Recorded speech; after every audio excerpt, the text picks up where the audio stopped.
ka-healthy, matanong ko lang, totoo ba yun na wala talagang pag-asa na gumagaling pa yung sakit natin na gout? Na-discourage po ako sa pagpapagaling ko dahil pabalik-balik lang po yung atake ng aking gout. Okay, ang sagot ko ganito. Yung sinasabi na wala ng pag-asa, meron tayong pag-asa dahil yung ang pag-asa natin, ang Diyos. Kaya pag meron tayong Diyos sa buhay, hindi mawala sa ating pag-asa kahit ano pang karamdaman dumarating sa buhay natin.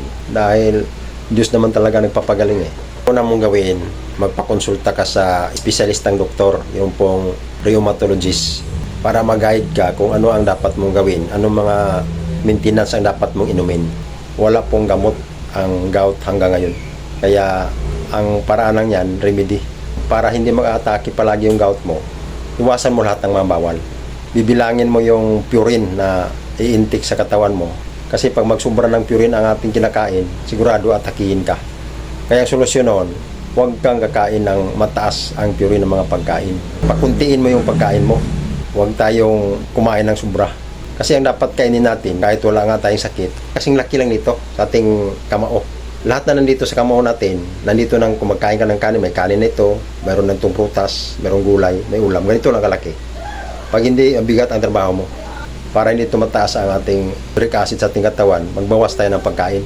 At saka huwag natin kalimutan, regular exercise. Marami pong kailangan mong susundin. Ang pinaka-the-best dyan, disiplina. Pag hindi natin madisiplina ang sarili natin, ayun, magkaika-ika tayo. At kung mamalasin, lulumpungin ka ng gout.